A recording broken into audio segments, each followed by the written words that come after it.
Welcome, foolish mortals, to another episode of the HitchHiking Host Show. I am your host, your ghost host, West Truth, and I am back this week with another news episode. Well, let's see what went down in the Disney parks this week, shall we? Ladies and gentlemen, let's check out the trending topics this week.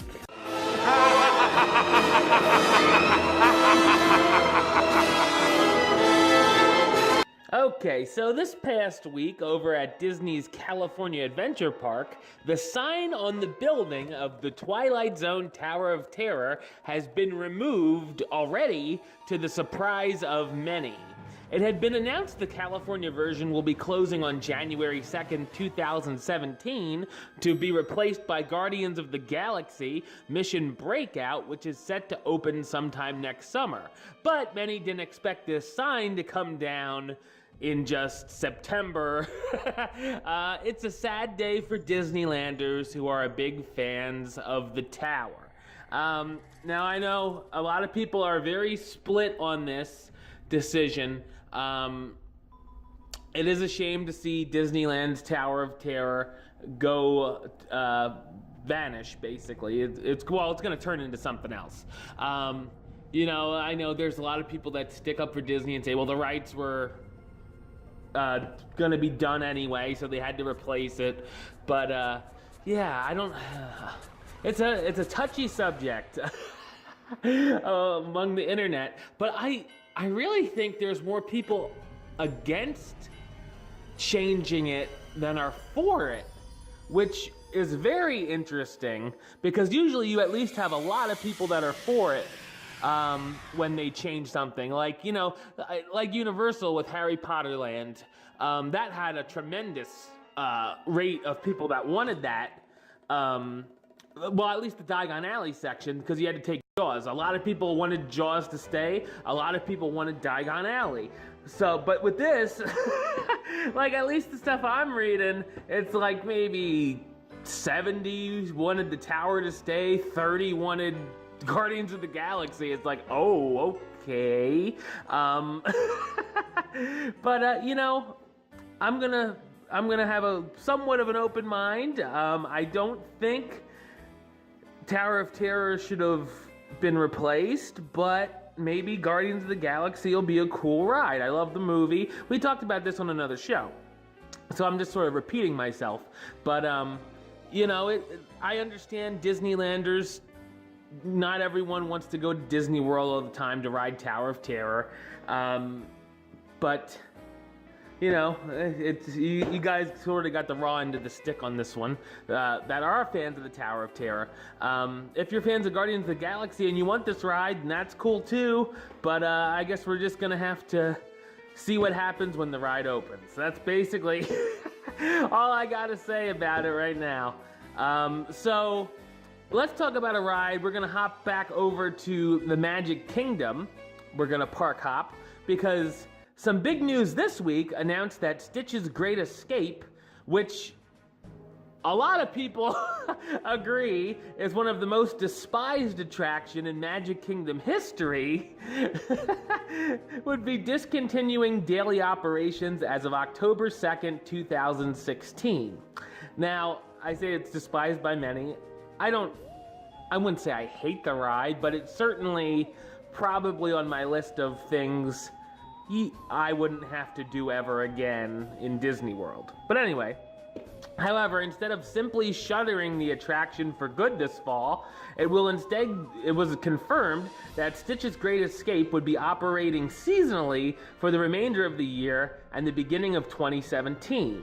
The current schedule has the ride open November 19th to the 26th in 2016, as well as December 17th, 2016, through January 2nd, 2017. Another thing that might be closing January 2nd for good.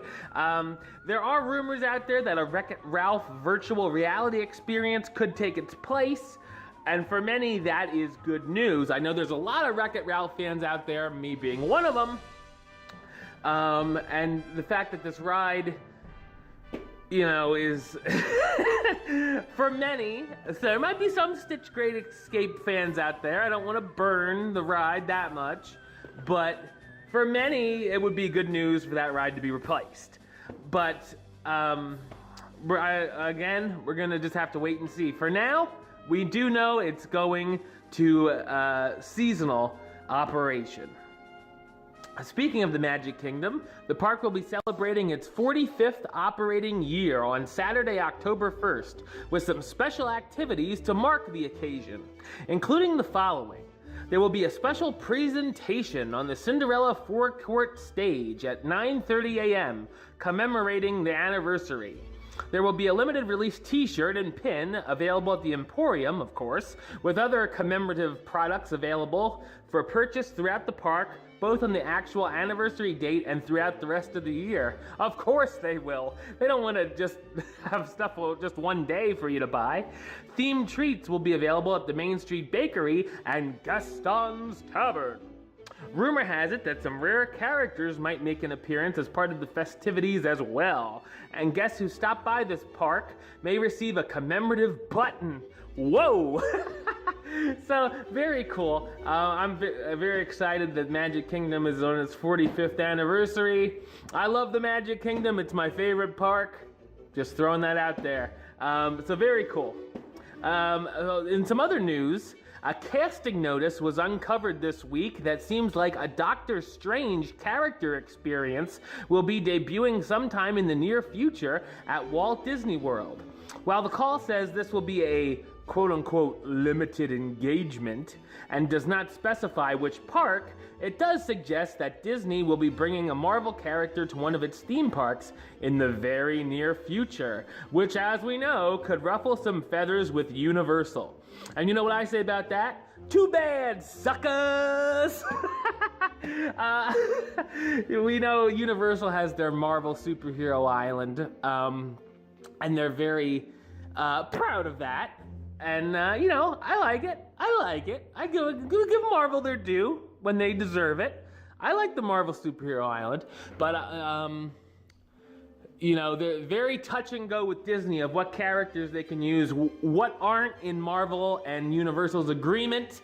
I know Guardians of the Galaxy were not in that agreement, and that's why they sort of have been treading lightly, and they had a couple Guardians of the Galaxy, they had Gamora and Star-Lord in a quick one-night-only thing at the Villains Soiree, or whatever it was called, a couple years ago. So, evidently Doctor Strange is not in that agreement either, or Disney would not be able to use it. That's why you can only meet Captain America, Spider-Man, Thor out in Disneyland, in case anyone has been wondering or didn't know that already. But very interesting. I would really like to see a Doctor Strange meet and greet. I'd definitely meet Doctor Strange. Now, over at Disney's Hollywood Studios, the Writer's Shop, we know, is a unique snack location that was famous for its comfy chairs, coffee house vibe, and its carrot cake cookies. It looks like the Writer's Shop will be officially closing up shop on September 26th, which was, as I'm reading this, yesterday. So it's already gone. And while it's sad for fans of the chill spot, the carrot cake cookie will still be available at Sweet Spell's snack location on Sunset Boulevard. So, you know, I did enjoy the Writer's Shop, stop, drop, and roll.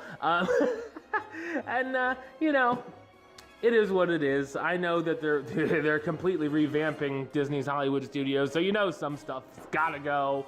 But, you know, it was a nice little out-of-the-way spot where I was like, oh, yeah, this is pretty cool. Because, you know, some people knew about it, some people didn't. So, but, you know, all good things must come to an end, right? Yeah. Also, in an interesting move over at Disney's Hollywood Studio, they've added a temporary drinking location in Pixar Place that serves a number of Toy Story-inspired drinks, including the following. The Sandbox, which is a refreshing mix of Parrot Bay coconut rum, Midori melon, and a splash of citrus juices. Prospector's Punch, which has a Bacardi lemon, I don't know, and Amaretto, joined with pineapple and cranberry juices. The Deep Space Odyssey, which is, I'm guessing Lyman, isn't it? Yeah. I wrote this thing, I should know. Anyway, Bacardi Lyman and Blue Curaçao mixed with a splash of pineapple juice, sweet and sour mix, and Sprite. And in addition to these specialty drinks, this location also serves a number of beers and margarita featuring Jose Cuervo Gold Tequila. Ladies and gentlemen, I think this calls for a challenge. Let's get drunk and play Toy Story Mania. Can you imagine? Oh, I don't know, man. I'd like to see what my score would be.